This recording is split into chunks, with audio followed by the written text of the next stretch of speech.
And welcome to another episode of HBYOB Brewcast, where we talk about beer, we drink beer, and we discuss all kinds of ways of making beer. Tonight, to extract or to grain? That's the question. We'll also be talking about, different malts. We'll have a question of the week, so stay tuned.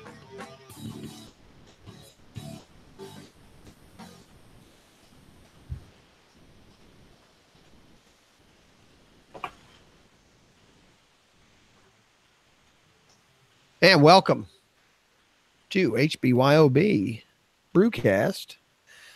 I'm Ezekiel, your host. I'm the one who, by far, no expert of home brewing. I'm joined by amateur home brewer, Chris Allen. Chris, how you doing tonight? And are you drinking something? Not doing bad tonight, Mark. And yes, I actually have I Drink Your Milkshake. It's a blueberry milkshake IPA from, actually it's fairly local, Street Side Brewery down in Cincinnati. So I'm ready to give that a shot. All right. I'm also joined by our sponsor and the owner of HBYOB, Homebrew Your Own Brew. Homebrew Your Own Beer, I'm sorry. Joey Brumley, how you doing this evening? And what are you drinking? I am good, and I am going to be drinking a Founders KBS tonight. All right, and that's the one that people have been asking about. That's it, right? That's the go-to. That's the beer. If you can get it, get it. That is the beer right there. That's the beer right now. I have the 2000. I have the 2000. Better double check. I have the 2018 release. 2018 release. All right. I had a bad case of that once, and doctors gave me a shot, got rid of it. I'm Easy Kill from A Fantasy Fan Sportscast show. And tonight I'm bringing, and I went with Chris's logic. I was only drawn to this by the can. This is a pretty yellow can. And there's a damn chair on it to sit outside. This is called Backyard Crusher. Fairly new, meaning I think this was just released. This was canned on 3/19 of 18. It's not even in a couple of the other places where they test the beer. So I'm kind of excited about it. And we'll see. But they have a slogan on here that we'll talk about, and I'm going to start with this. I know we have a topic. We'll get to that in a minute. Think global. Be vocal, drink local. Made me think, what do you guys consider a local beer? Is it your state? Is it 3 states? Is it your city? I just would like to see both of your opinions on what do you really consider a local beer? Or is it, do you give it more leeway based on how close it is? Meaning if it's a small brewery, but it's 500 miles away, that's local versus a big brewery that's 100 miles away. Chris, I'll ask you first. What do you consider a local beer? I know you said yours is in Cincinnati. Yeah, that would be the easiest example of a local beer. But I would say I would consider a quote unquote local beer to be anything that's one within the state or two that I could conceivably drive to in a day and get back within the same day. So like if I wanted to go out to Three Floyds, which is out in Indiana, I could go there, grab a couple of, have some beers there, grab a meal, maybe come back with a case or two of Zombie Dust if they happen to have some available in a day. All so right. I would consider that to be local. So your ideas today, because I thought that too. I thought state, but I also realized we're from Ohio where, unfortunately in California, Florida, and Texas, I could drive from here to halfway up to Michigan and not drive as far as somebody in California or Florida or Texas might have to drive and still stay in their own state. So, I kind of wondered. This happens to be Canton, Ohio, the beer I'm drinking. And my local place had this up front where they had local brews. Yellow Springs was there, Warped Wing they have up there. They had, a couple of those. And what's the Cincinnati has a couple. There's something Mountain. I'm trying to think of the one brewery they have there. Joey, they what do you? They got Rheingeist and a couple others. Yeah, Joey, what do you consider to be a local beer? That's a good question. I would say local would be feasibly where you would go on any given night and come home. Even Cincinnati to me might be a slight stretch, but I still would say the Cincinnati Columbus being, I would say 1 or 2 hours away from home. Okay. Now, I mean, we're all three. I mean, I'm farther away than you two, but we're all three close to Dayton. And again, I named 2 or 3 breweries. I really don't know. Maybe, Joey, you have a better thing. How many? I guess we got to use small breweries. How many? I mean, does Dayton have 10 breweries, 20? I guess in my mind, I don't even really know how many do we have. Well, it depends on when you ask me. Ask me 5 minutes later, there might be 2 or 3 more. It seems like these days. Right. I actually visited today a new one in Xenia and got New England IPA for them. I'm trying to figure out right now because I've already Devil Wind Brewing is where I visited today in Xenia, Ohio. Had a New England IPA from them. It was very tasty. So I would call that local. 10-15 minute drive from me. I mean, I would call that local. I mean, and again, and I guess part of it would be, you know, so I don't consider Budweiser's made in Columbus. That's 60 minutes for me. I don't consider that a local beer though, you know, because it's Budweiser. Yeah. But you know what I'm saying? So I guess that's the second question. Is it where they distribute? You know, Budweiser is global, and you know, like Devil Wind Brewing, I'm guessing you can't go get a Devil Wind Brewing beer in Michigan. Colorado. Yeah, you know. So okay, distribution might be some of it. It dawned on me that when I read this today and I saw where I was buying this, they were kind of advertising local beers that, you know, a couple of what we would call craft beers that we have reviewed over the last 3 or 4 shows, you know, a lot of them have come out of Colorado and stuff like that. And obviously that's not local, but it's, it's even like the beer I'm drinking tonight. It's from Grand Rapids, Michigan. You know, do you count that? You okay. know, I guess then the next thing would be, it's back to the next thing then. Does it always remain a craft beer? I mean, I guess it's back to, once Jane's Addiction, sold a lot of records and got airplay, they sold out. The transition from the underground to mainstream. Does a craft beer sell out at any point? Let's say it doesn't change the recipe. Nothing changes other than now, instead of just buying it in Dayton, Ohio or Cincinnati, you can now buy it in 35 states. Does that still mean it's local? And does that still mean it's a craft beer? I would say craft beer sells out when Budweiser buys them, which happens to pretty much all of them once they get big enough. Or I should say InBev. I don't know why I keep calling it Anheuser-Busch. It is InBev. But, I mean, I don't really believe in selling out. I believe, you can use music. You can use whatever you want. I mean, if people love it, it's not selling out if people love it. So, okay. But is it still a craft beer? As long as your decision was not made for any reason other than you wanted the quality to be there and you're not worried about marketing. Well, I mean, everyone has to think about marketing, but the intent of just appealing to the masses and just to make money is not all your thing. All right. So you're saying as long as the flavor and the taste aren't affected, just because they go, let's say, nationwide or national, that doesn't mean they can still be considered a craft beer at that point. I mean, I believe every beer, craft beer and macro beer, I mean, really when it boils down to, are you talking light beer or are you talking everything else? I mean, at the end of the day, it's really all it boils down to is if they're using, that's even where I have to be careful with my words. I can't even use the word cheap adjuncts, but if you're using ingredients to truly just save money and pump it out to the masses and get it out as possible and come up with some pretty cool looking can art, that's one way to go about it. But like I said, that's how you get me to buy it. I mean, yeah, exactly. I mean, just hire a good graphic artist and you're good to go. No, you got me. I mean, the other question is, like Sierra Nevada craft beer. I mean, they're probably one of the biggest breweries along with Sam Adams. Are those craft brewers? I would still say yes, because they're not known for yellow fizzy stuff like the macro beers that we think of when it comes to that. Mm-hmm. Okay. But I know, I mean, so we go to a local bar and they have Samuel Adams and New Belgium on tap, but they also have a Warped Wing. I mean, are you more likely to go Warped Wing because that is local, or are you just going to buy the one that at the time that's what you're thirsty for. Well, without throwing Warped Wing under the bus, Trotwood and I forget the other. I mean, they're going for the masses. If anyone says anything otherwise, I mean, that's why. I mean, I quite honestly think their Trotwoods, I don't like it at all. I'd rather have a Budweiser. So, I mean, it just kind of goes back to what your mission statement is with your brewery.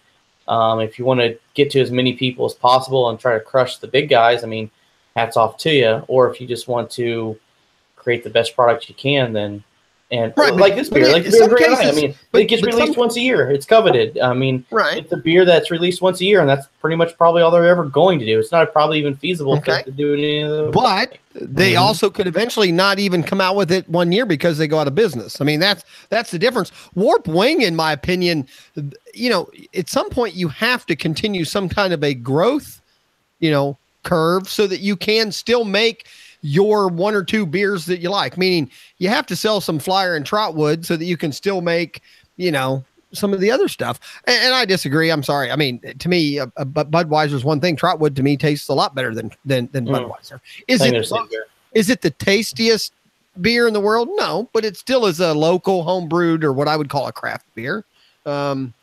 I mean, don't get me wrong, I'm all about supporting local businesses, and I would consider Warped Wing a local business. I'm sure they do a lot for the community and everything else.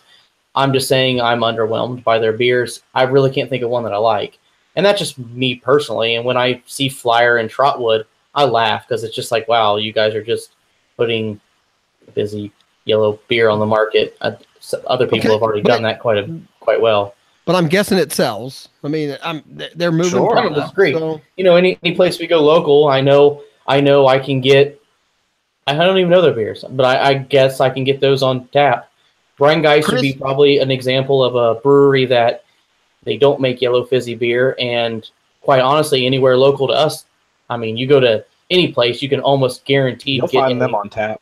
Yep, and they're good beers. I mean, I don't want to use the word good beers like you can't make a good macro lager or light lager, but their beers are like truth. I mean, I'm a little burnt out on it right now, but I mean, you can find that on tap. But I honestly, other than their Cougar, I can't think of anything that they brew, and they don't even advertise it as a yellow fizzy beer. I mean, they call it a blonde, but I mean, it is a very light style beer.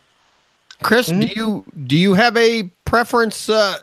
What Warped Wing? Do you have a preference or one of their beers you like better than other? Or are you not a Warped Wing person either?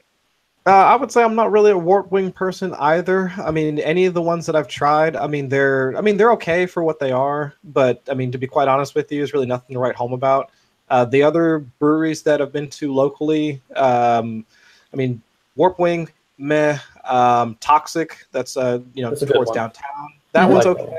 I mean, I think their IPA I think is fairly decent.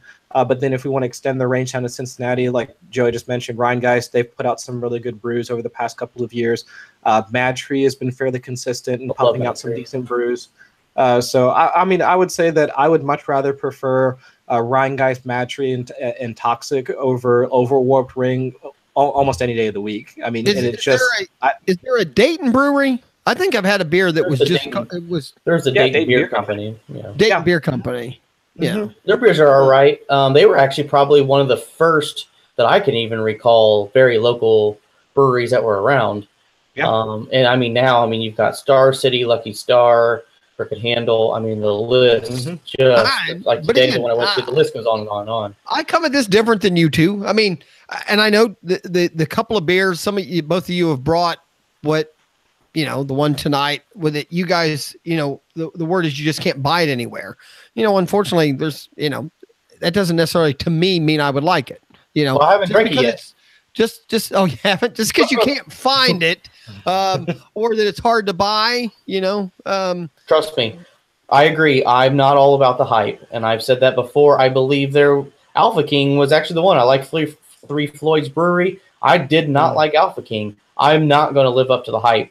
I was actually, I think I remember, if you go back to even probably what started this whole podcast, the Zombie Dust was the one I was like, damn, I can't believe this is, I don't want to believe it lived up to the hype, and honestly, Founders, as much as, obviously my opinion doesn't mean anything in the grand scheme of things, a chocolate, bourbon, coffee, high alcohol stout is not on the top of my list of things I typically like.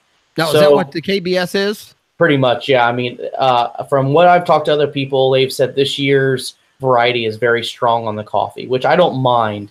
But as far as the bourbon barrel aged part of it goes, I'm typically not a big bourbon barrel aged fan, which CBS is another beer that they produce, which is not, to my best knowledge, bourbon barrel aged. I think I would actually like this better than this, but I heard from a lot of people you don't taste much bourbon barrel, so we'll see. That was the other beer. That was the other beer I brought tonight that I was going to try if I didn't care for this, and that's, I've never Dirty Bastard. I mean, it's a Scotch style ale, same thing. It's brewed in it ages in a barrel and stuff like that. It's almost 9% alcohol, but the same thing. They do talk a little bit about some chocolate flavor in it and that, but so far I'm enjoying my backyard crusher in my pretty yellow can. But I guess here's my thing. And I need to ask you two, because again, I don't bring it. You both talk about, the hype or the thing. I mean, I drink a lot of beer. I enjoy better beers, but I hear no hype. I mean, I just go and pick out stuff because it's there. And I do have a grocery store that at least has some area where they're doing, some craft beer areas and some local stuff, but I don't hear any hype. I mean, I don't listen to any beer shows. I don't even know where does one go?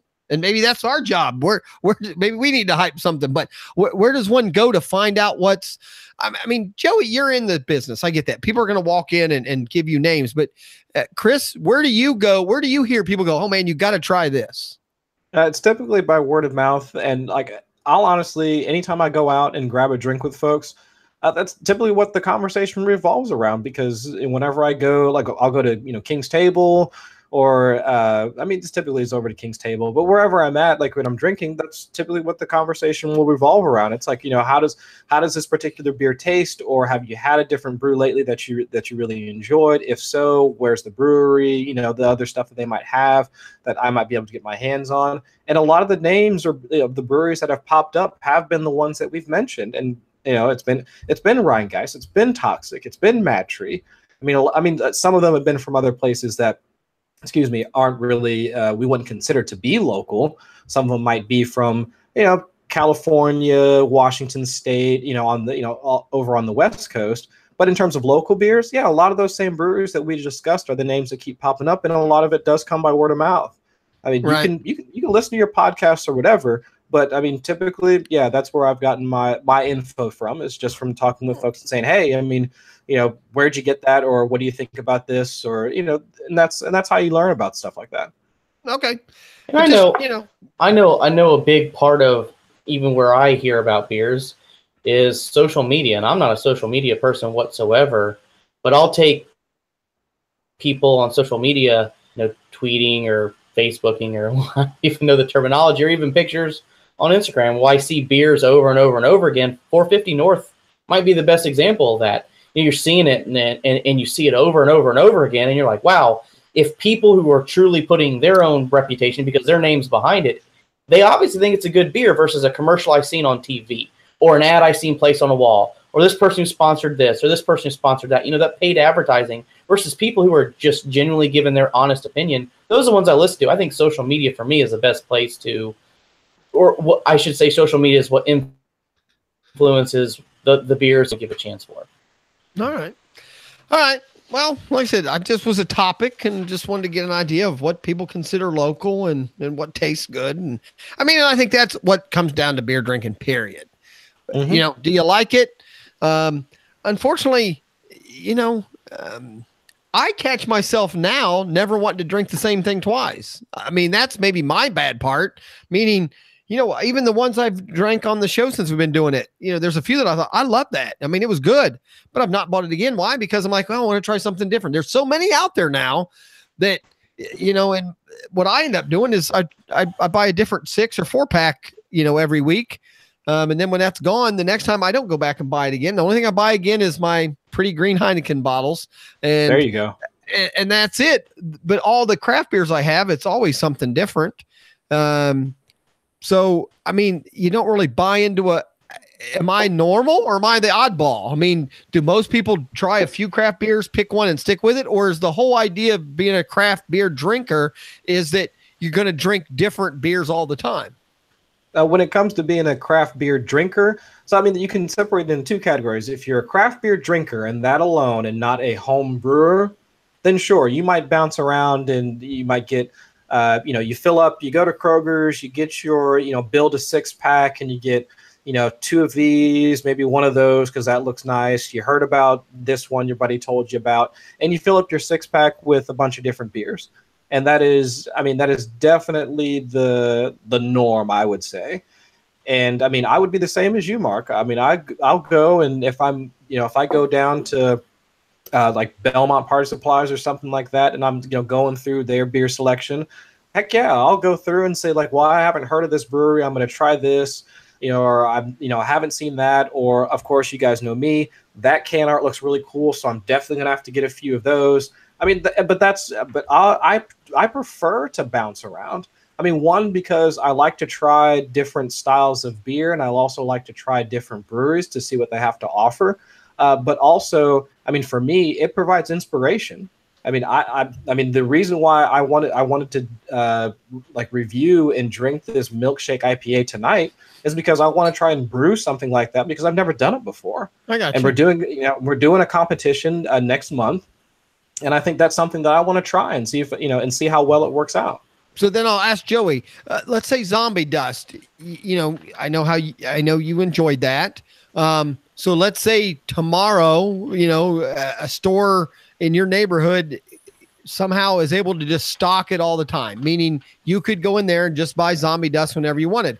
Would that now just be your beer and you wouldn't buy anything else? Or even though it was the best or one of the better ones you've had, are you still just going to buy something else because you want to try something else? I would definitely buy it again and again and again, but I would try other things in the middle. I guess the best example is if you're a movie buff. Today someone had a wallet from Pulp Fiction, and I've seen Pulp Fiction a whole bunch of times. But considering myself somewhat of a movie buff, I've also seen to watch the same 10 movies over and over and over again. And for a lot of people with beer, to watch the same movie over, I love Goodfellas, but I couldn't watch it all day, every day for the rest of my life and never watch another movie. People who are into cigars, people who are into coffee, people who call themselves wine connoisseurs, wine people, they're not drinking the same. They might drink Cabernets from other companies, but they're not going to say, oh, this is my pack of, Marlboro cigarettes, and this is all I'm going to smoke for the rest of my life. A lot of times people who are, and I guess that would be the better term. If you're into craft beer, call it whatever you want. Are you going to have some go-tos? Of course. I've got, I've got probably a list of 10 beers that. All right. When do you want to go to? What do you say? When do you go? I'm doing this weekend. I need a go-to versus something I've never had before.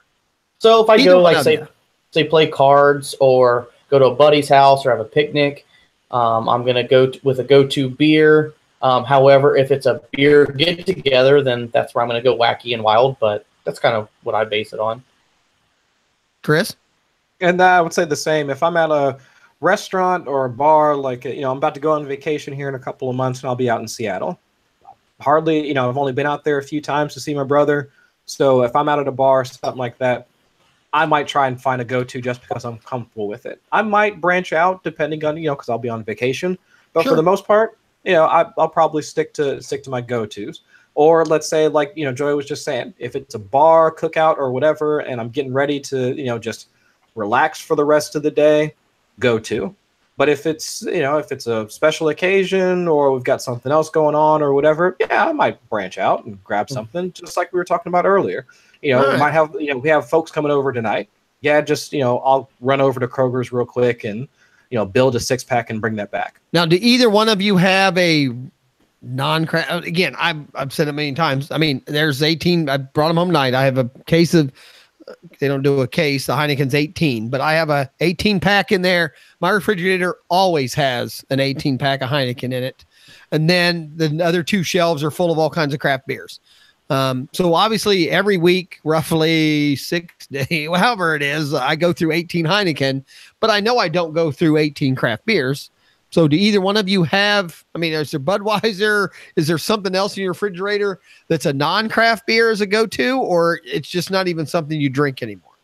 Colt 45. Colt 45. I gotta love that. I'm kind of the same as Chris in the sense of, I wouldn't say I particularly have a go-to beer, but I've got beers that are, to me, it's one of those, I love craft beer, but there's a time and place for Colt 45 and Heineken and all that. But when I go to the more yellow fizzy beers, to me, it's what's the cheapest shit to sell. Hey, if it's less than $1.50 for a can of it, sign me up. They all kind of fit the same category as me. And it's not that I don't respect those beers. There's a very certain place and category for those beers. But for me, like what I'm drinking right now, I just learned it's, 12.3% alcohol by volume is what it looks like. This isn't something I'm going to go take to a poker game and smash a 6-pack of. No way. So yes, I'm going to switch it up with some King Cobra or maybe. I had a couple of those over at your old house. Yeah, maybe a little league practice. We can open one up early. Yeah, there you go. There you go. All right, let's get to our topic of the evening. That was a little discussion that went longer than I planned. Tonight, we wanted to talk extract versus grain. I only bring one aspect of this argument to the table because I've only extracted.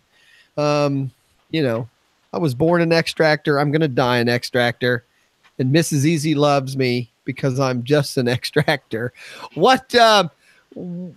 I guess we'll go with Joey first. Why don't you give us a brief description on the differences?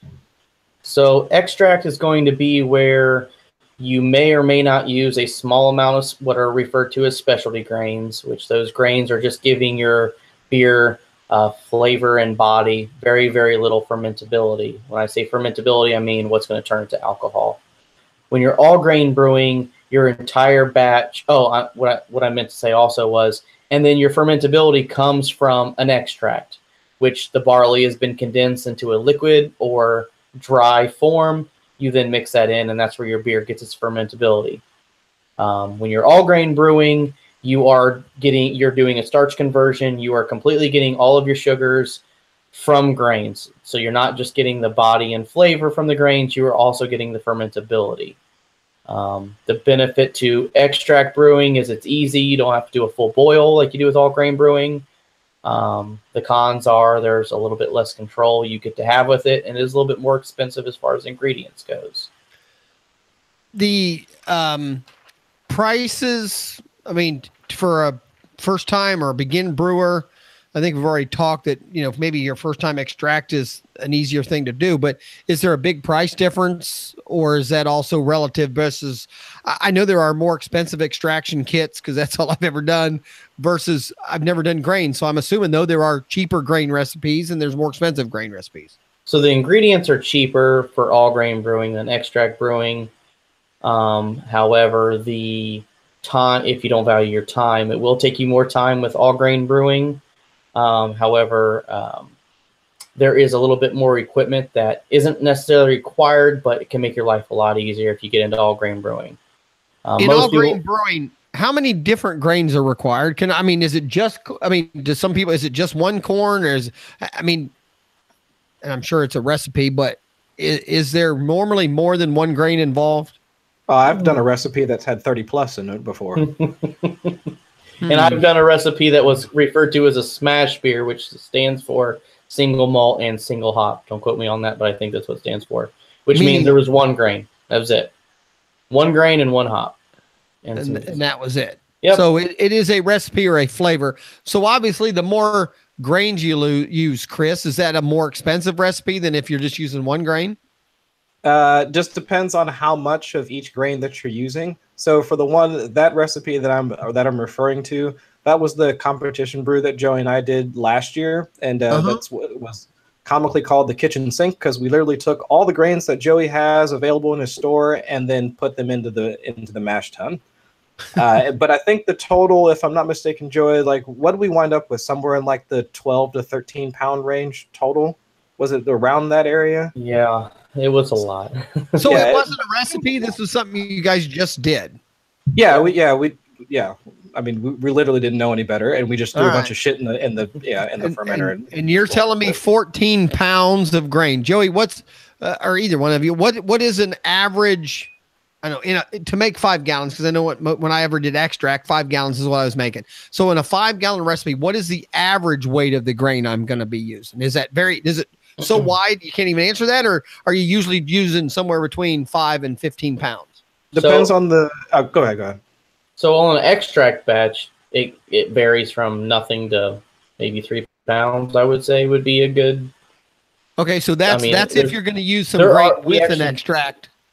Yeah, we actually do have some extract recipes in the store that are very, very light style beers that have absolutely no specialty grains.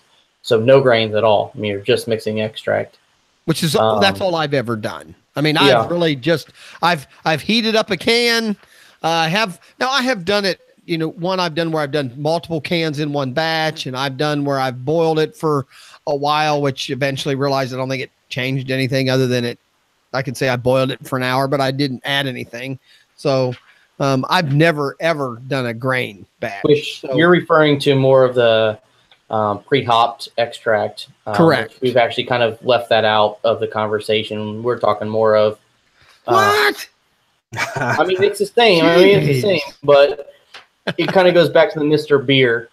Right. Where your extract is, the malt is all extract, but you're still doing some. You're doing all your hopping. Yeah. Okay. Yep.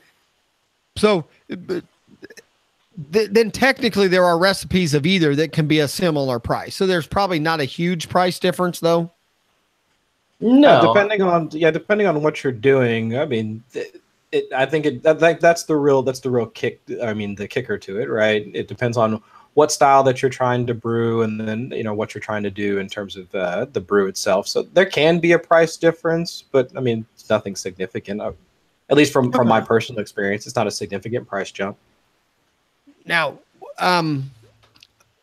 back to you guys are talking about doing a competition. Is most competition beers going to be, a grain, all grain, or are some of those also going to have some kind of an extract in them? I'm yet to see, at least from the guys that we talked to when we were down in Cincinnati last year, most of them, if not all of them, went the all grain route for putting together their competition recipes. But that's not to say that you couldn't do an extract recipe and then submit it into a competition and possibly wind up with a good score. I just think that, as Joey mentioned earlier, when it comes to one, trying to match the style that you're trying to brew to for a competition, and then two, if you want to try and do something that's unique, all grain allows you that flexibility. So you can control a lot of what you're trying to go for, whether it be mouthfeel, whether it be flavor, whether it be aroma. I mean, there's so many other things that all grain brewing can provide to you that extract you're just not going to get there.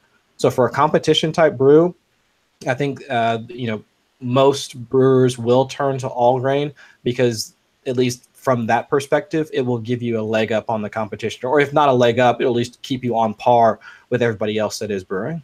Now, Joey, in your store, obviously you have a lot of people come in that are full-time, been brewing a long time, are most of your old timers, are they almost always all grain brewers, or even old timers will use extract? I actually thought when I first opened the store that the majority of the customers would be extract brewers, just because it's easier and that's what most people get started with. But I was surprisingly shocked that probably the majority are all grain brewers. I can't give you like an exact percentage split, but I was shocked on the amount of all grain brewers that come in.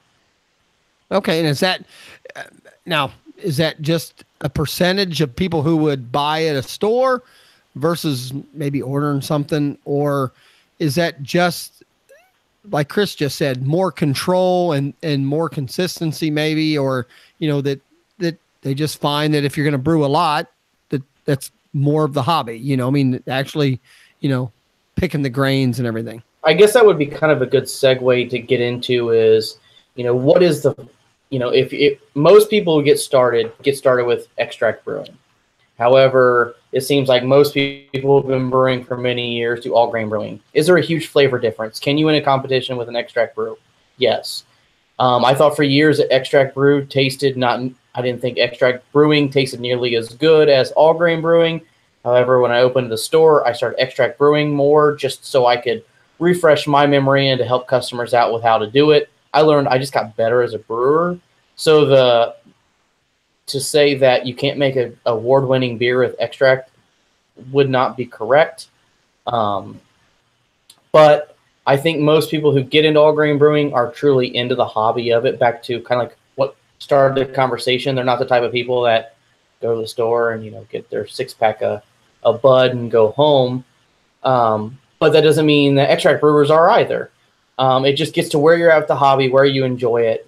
When you're all grain brewing, I think you really are committing to enjoying the nuts and bolts of the hobby and the science behind it and everything with it. It's kind of like I always use the comparison of cooking.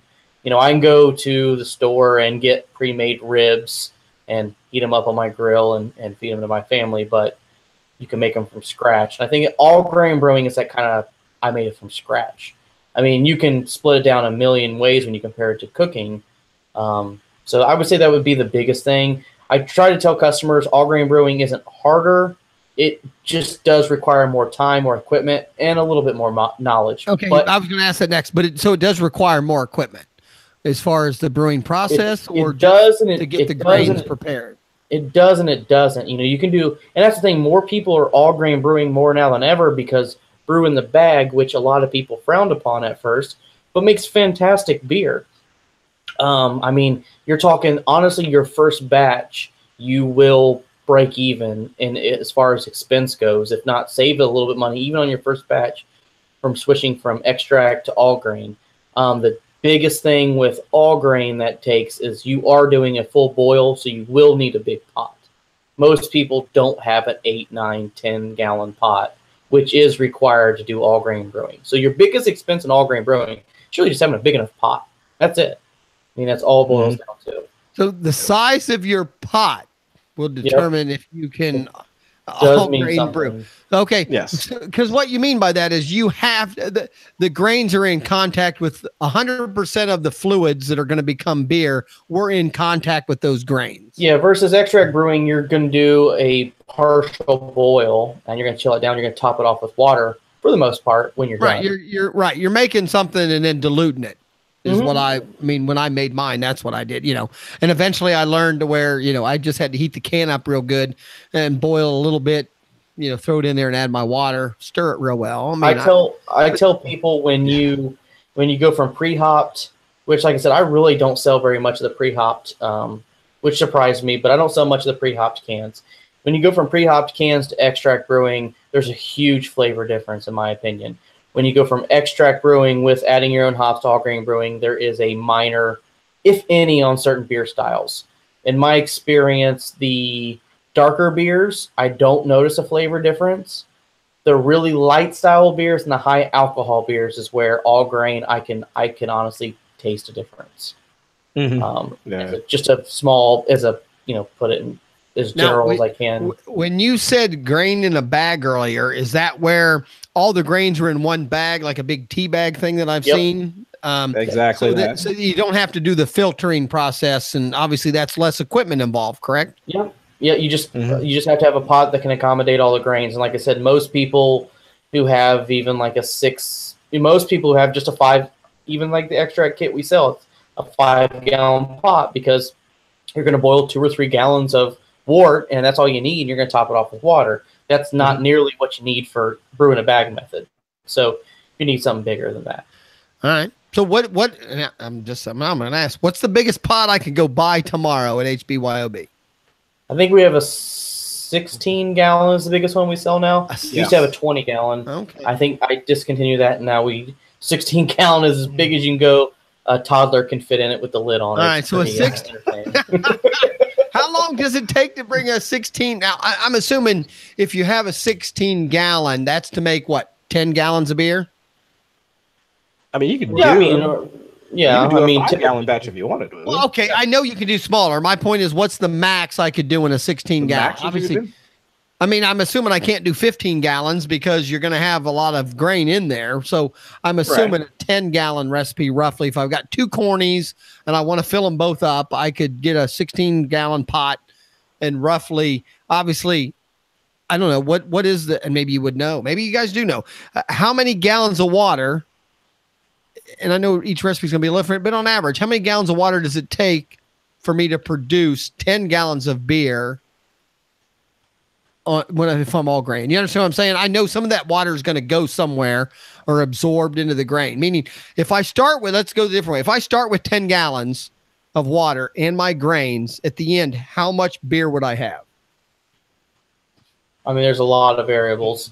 So it's too much. Meaning, okay, so, but so I'll talk 5 gallons just because a lot of people brew 5-gallon batches. So if you want to make a 5-gallon gallon batch of beer, typically you're going to lose a half gallon to 1 gallon through your 60-minute boil.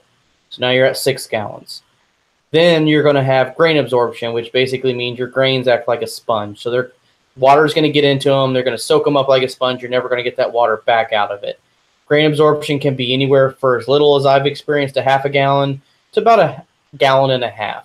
So I would say minimum, you're talking on a 5-gallon batch, you're talking 6 gallons of water, maximum around 8 gallons of water. Now, if you're brewing a high gravity beer or a low gravity beer, those numbers completely fluctuate. I'm just talking middle of the road. All right. So you obviously, if you're going to do a lot of 5-gallon batches, you have to have at least an 8 to 10-gallon container. Mm-hmm. We sell our most popular brew pots are the ones that come with the 5-gallon for extract brewers, and then I've got a 8-gallon brew pot. That's our most popular pot. Most people who are extract brewing are either getting it as part of the kit, which our kit comes with a 5-gallon one, or they get our 8-gallon pot, which has the graduated marks on it. Okay, and 5-gallon, okay, because it's extract, your odds are you only need about 3-4 gallons of water. Mm-hmm. And a little bit of head you're going to space add water later. Yep. Okay. Yep. And then the 8 gallon's perfect because you're going to start off with around 6 gallons of wort, and you need a couple extra gallons of head space for just because the protein break and everything else that comes along with brewing. Mm-hmm. And then, like I said, we've got the 16-gallon pot, and once you start breaking 16 gallons or 10-gallon batches is when you're not really talking home brewing anymore. You're going pro at that point. On extract, okay, what's the boil time on both? Is it the same roughly? Yep. Yeah. Yeah, that's the thing. I tell people all the time, whether you're extract brewing or all grain brewing, when you come to a boil and you add your first hop addition, it's all mute. The brewing procedure is exactly the same at that point. Mm-hmm. However you get to bringing it to a boil. Right, but obviously a smaller container of water is going to boil quicker. So that's part of the process too. I mean, if you're boiling, 8 or 9 gallons, is going to take longer to bring to boil than 3 or 4. So time system. Oh, all right. Big flame guy. Everyone brags about their big flame. Electric's actually quite a bit quicker in certain instances than flame or even like your stovetop. So it's once again, it's all subjective. All right. And convenient since you can do it inside. I was going to ask better, but technically I think you've kind of answered it. It's really not better. It's just a matter of what you perfect or how you, it's like anything else. I mean, I've known people to take a cake box recipe, and fiddle with a little bit and make a pretty darn good cake. And I've also had pretty darn cake made from scratch, and then I've also had a box cake that I bite and you go, man, that's a box cake, so, I've known people no cake. Yes. Right. Oh, sure. And I guess technically that's kind of what we're talking, right? Yep. I mean, it's the difference of somebody buying a box cake and only doing that. To me, that would be probably the all-in-one extract, which is what I do.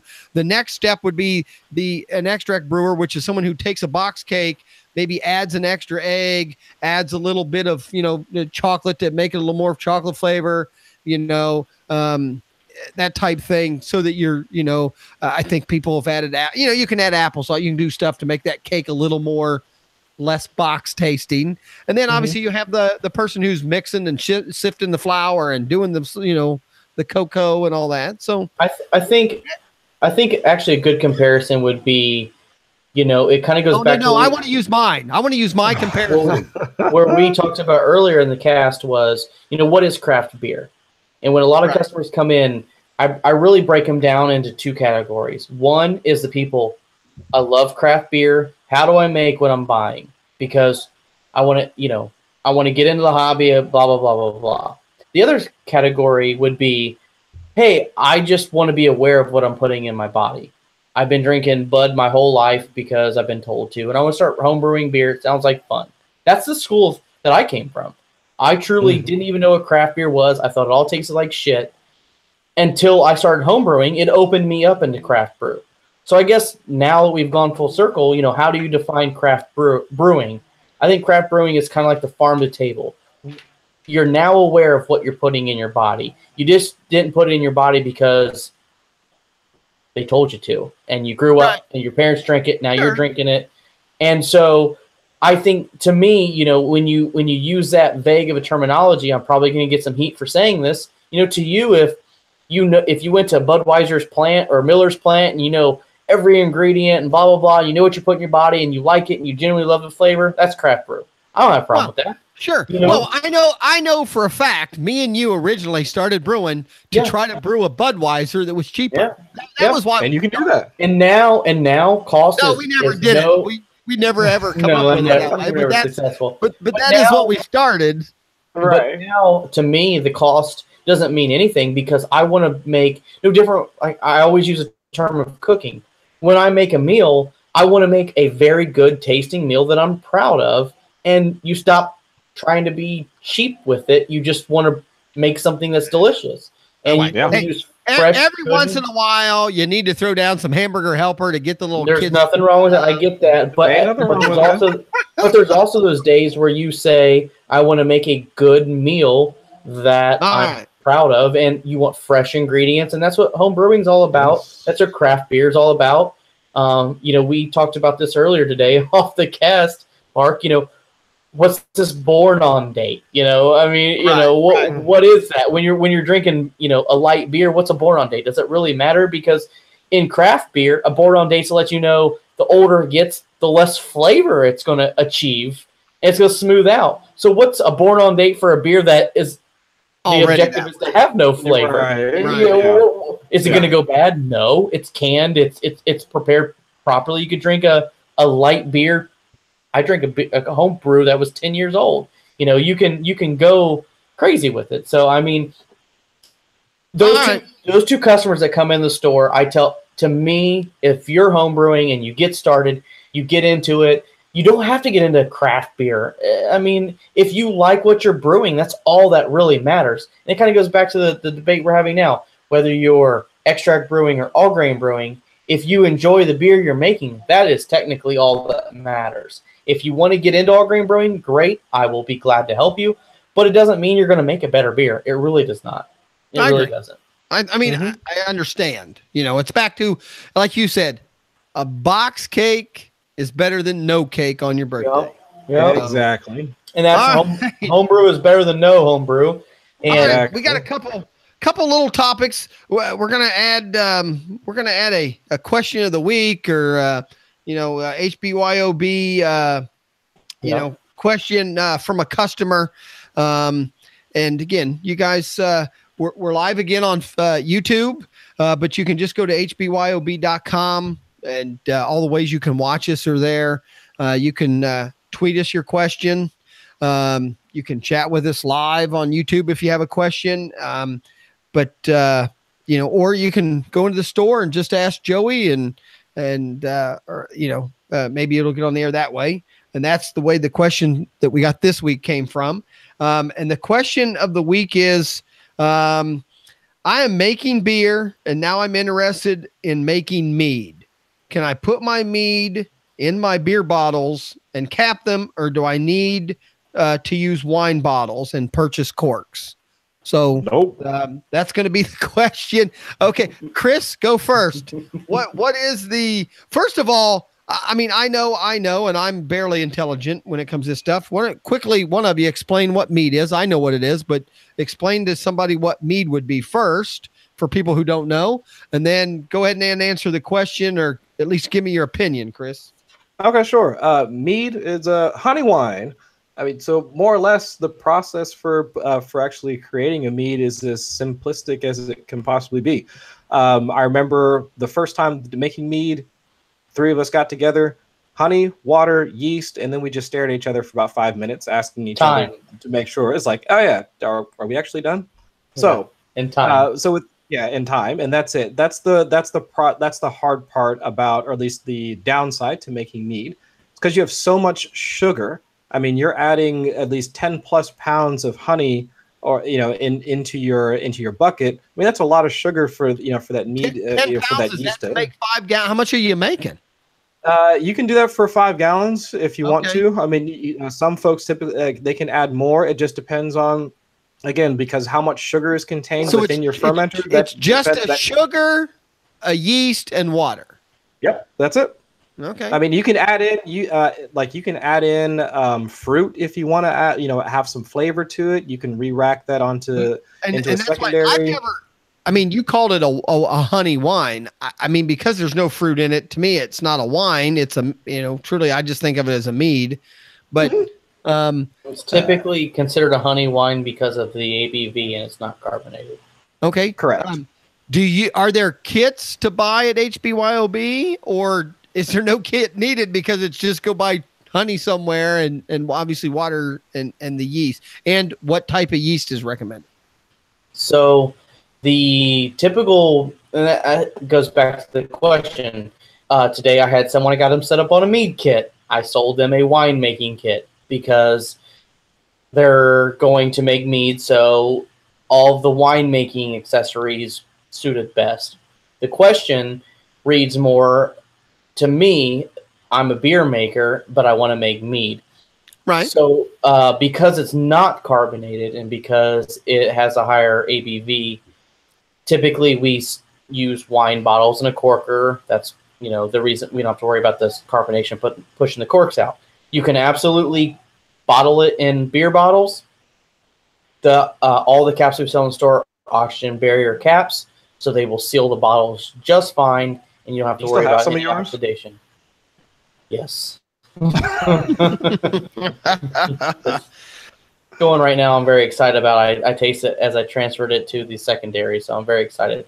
But to answer the question, you do not need wine bottles. You do not need a corker. You do not need corks. You can absolutely use your beer bottles as long as you're okay with not looking cool. Is mead not as carbonated or not carbonated at all? It goes back to, it's pretty mead is the oldest fermented beverage known to man. So the gloves are really off as far as style goes. You can add fruit, like Chris said. You can carbonate it just like wine can be carbonated. Some people refer to it as champagne, even though champagne is a place. But I guess I just, in my mind, yeast and sugar to me is going to make a gas, and that gas is going to somewhat carbonate. But I mean, or at least pressurize, but it doesn't do that. So, because the process is so slow, you won't typically see as much carbonation as you would. How long do you let it sit? Months. Oh, okay. So it is months. So to make my Christmas mead, I need to start soon. So yes, Keith, you would do. So Keith, a close friend to the store, he came in and said it best. It's his baby. Mead is his baby because it takes him about 9 months to make it. So there you go. That is pretty accurate. I've had homemade mead once. Didn't like it. I bought a mead at a liquor store.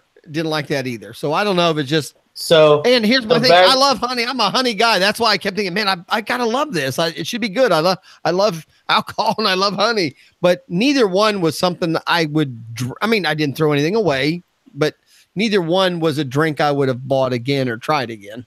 So without giving too much insider information, the Keith and Stephanie that I was talking about that gave me the best mead I've ever had. It comes down to yeast. Yeast is your biggest contributing factor in a lot of ways with mead. Patience is another one. And quite honestly, if you do that and you just keep it simple, I've had more shitty mead than I've had good mead. And I've made, trust me, Chris, you can vouch to this, more shitty mead than good mead. But yet, I have to honestly say the mead that they introduced me to and the mead that I've just recently racked into a secondary, I am super stoked about. And it really all came down to the yeast that I used. But that's personal preference and taste. I don't like really dry wines in general. So that's which yeast did you go with? Was that the EC 111 or whatever? I went with the no, I did not. I went with the White Labs sweet mead wine yeast. Oh, nice. Okay. It actually does not fully attenuate and leaves quite a good sweet. So you know you had honey in it. So okay. It was very good. All right. So to answer our question, you can bottle it either way. That's the answer, correct? Yes. Either way. As long as you don't want to show off in front of your friends, you are perfectly fine putting them in the what about like a 22-ounce growler or something like that? Is something like that cap enough? Would something like that even keep mead? As long as it's got a good seal, I would say I wouldn't recommend it. The flip top bottles are another good option. Okay, so it needs to be so no oxygen gets in then. Yes. Correct. And that's a problem when you have the screw top caps. Okay, well, I'm glad I asked that because, the other danger to that would be you really want to drink 22 ounces of something that's like 12% ABV. Yeah. Hey. Been there. Better you than me, brother, but hey. I'm almost 12 ounces into that. you don't live with Mrs. Easy. All right. You do what you got to do. Chris, we're going to go to you. Give me a little information on what you drank tonight. How did you end up liking it? Your opinion, and then give me a little shout out on where people can get a hold of you. Sure. So again, I drank I Drink Your Milkshake. It's a blueberry milkshake IPA from Streetside Brewery. It's down in Cincinnati. I believe it's over on the east side, if I'm not mistaken. I think I've been there before. They have a nice setup down there, so go check that out. Support your local breweries, as we were talking about earlier. But I do like this particular style. I would say that this is something that I would like a style that I would like to brew. In terms of, when it comes to an IPA, people think, citrus, people think, fruity type flavor. But then when it comes to the milkshake portion, so adding in what I would assume to be lactose into the boil at some point in order to give that like somewhat thicker feel and sweeter feel to it as well. I like this. I wouldn't go with the blueberry, but I dig it. So I would recommend this for other folks, especially for this particular style. What was the alcohol content? I actually don't know offhand. I didn't really get a chance to take a look at it, and I don't think they have it written on the can, to be quite honest with you. But just from the taste and feel from it, I'd put it at a minimum like 6.4, 6.5. I think I've tried 2 different milk stouts, and I would struggle buying another one. But I did have the Grater's Ice Cream Blueberry, and that was actually pretty good. So I guess maybe I'd like to try that and see. Joey, you're the one that brought the hard to find beer to the table. Why don't you give us a little description, what you think of it? So for someone who's not a big fan of this style of beer, I would say everything about it I love, but it does have a very strong alcohol bite to it. Meaning it says on the bottle it's 12.3% alcohol, and it tastes like every bit of it. To me, if it was just a little more subtle on the alcohol bite, this would be, to me, I'm not saying it's a bad beer, by all means. I just wish it wasn't so high in ABV, because when you swallow it and all those flavors come down, it does have that very warming punch. That would be the only way I would knock it at all, is just back down the alcohol by volume a little bit. Now, did they make a similar, less alcohol? So yes, the Founders makes what is it, Chris? The breakfast all day? Oh no, you're talking about the stout. The breakfast stout. Yeah. Mm-hmm. Which people told me the KBS is basically just a very souped up, barrel aged breakfast stout, and I would say I would totally agree. Is this a beer that I would drive back to kind of where we talked about before? Would I drive 2-3 hours to go get home the same day?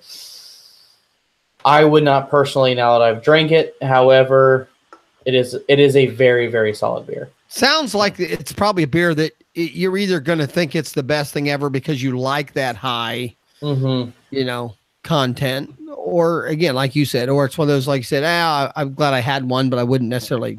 For this style, this is the best beer I've had on. If you factor this style, it's the best one I've ever had. However, this is not a beer I would drive, like I said, hours to go get, because based on my palate, I like more session beers. I'd like to drink multiple of these. Like I said, after two of these, I'm done for. I would. Yeah.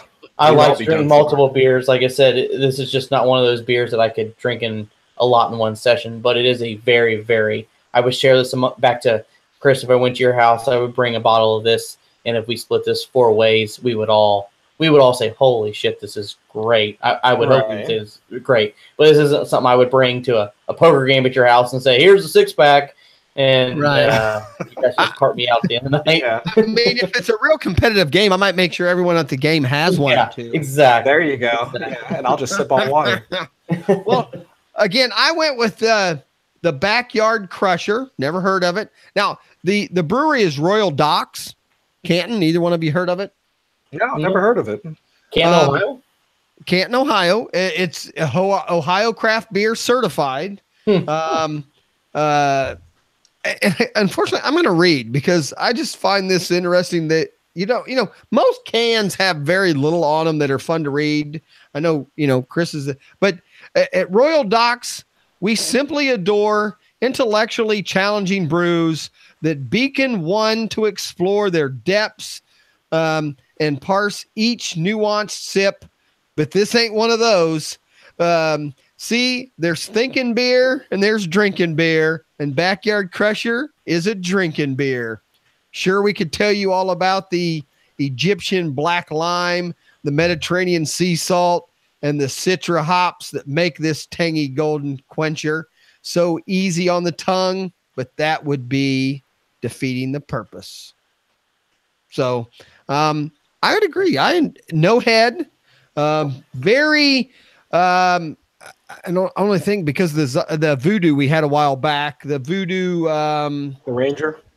Yeah, Voodoo Ranger, but what they call it, the haze. This was a very hazy beer. Is that a style now? That's the big craze now. That's why I started. That's why I started reading the can to see if they, mention that somewhere, because I thought it was a very hazy beer. So, drink small, support independent breweries. And again, I already mentioned early that they, the little thing they had on here about drinking local. Very good beer. I would recommend it. Again, it's obviously they're selling it as a lawnmower beer. It is almost 6% alcohol. Ideal serving temperature, 42%. So IBU was 67. I enjoyed it. Pretty can. I bought something about it. I bought a whole 6-pack. I didn't even mix it. I don't know. Something about Backyard Crusher just seemed like something I would enjoy. So, and I did. So I would recommend it. I propose we go back to buying 6-packs, but we only drink one for the show, and then at the end of like 2 months, we all trade full circle. So we all have a chance to try all of them, because I'm still pissed off that you had that 450 North. 450 North. Yeah. It looked amazing. Yeah. All right. Chris, real quick, where can we find you? You can find me on Twitter at Chris Allen FFWX. Let's talk. Let's talk about beer and football. Right. Fantasy football and beer. And, again, question of the week. Send it to Chris if you don't. No one's going to ask me a question. I don't know anything. But, send Chris a question. Send Joey a question.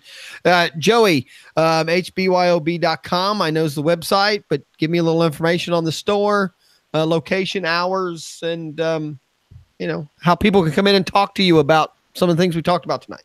So all of our information is at HBYOB.com. The links to all of our social media is in the YouTube description. And you can reach me directly at joey@hbyob.com. All right. And you'll be willing to help anybody that has questions about their extract or grain or whatever. A quick question, just because what you said that, and I meant to ask it earlier. now that you've done this for a little while, on a weekly basis, how many brand new brewers do you get? Do you average one a week, one a day? I mean, are almost all your customers people who have brewed before? I would say I average 3 a day, but maybe 1 or 2 every other day that actually follow through with the hobby. Okay, so you get new people in all the time. They just don't necessarily commit to purchasing anything or just get started in general. Yeah. Okay. That I'm aware of. But again, if people want to just stop in and ask you a few questions, they don't even have to buy anything. But if they just want to know more about brewing, they can. I would say I'd probably get 3 or 4 of those a day. Oh, all right. Well, that's. And sometimes it's not even home brewers. Sometimes it's just getting into kegging or other things that are within the home brewing realm that don't necessarily mean home brewing. I get a lot of people that want to build their own kegerators. So, I mean, you call that home brewers? No, but they are on the DIY side of things, which home brewing. I got you, because you sell the tubing and the I get a whole lot of that. Well, maybe we need to talk about more of that on a couple shows. You really should. Equipment's important, right? A very, very huge amount of people that come to the store don't even homebrew. We truly are their parts, pieces, tubing, like you said today, cleaning, setup. I mean, I fill a lot of CO2 tanks, all those type of things. Huh. All right. Maybe we'll work on that coming up. I was just, did we have a topic for next? Oh, yeah, we do. Next week, and maybe the meat will go into that. Next week, we are going to talk ciders and wine making. So that'll be fun, because I don't know much about either of those, and it kind of goes with our mead talk. So maybe we'll, continue with the little mead talk. All right. I'm Easy Kill. You can get a hold of me at on Twitter at A Fantasy Fan. Again, same thing. Any kind of fantasy question, any kind of beer question, even though I don't know anything other than I'll drink about anything and I'll give you my opinion. We appreciate you all coming out tonight. You could, check us out now at HBYOB.com, the YouTube stream. And, so just go there, see how to find us. Please leave a question, something like that. We sure are always looking for topics. Again, thanks for coming out. We'll see you again next Tuesday about the same time. Guys, be good. Don't, get too crazy out there and, overbrew. Can you overbrew a brew? Is that even possible? Can you, I guess, overboil, can't you? So sure you can. All right. The weather's turning, so, enjoy the weather and, brew some beer.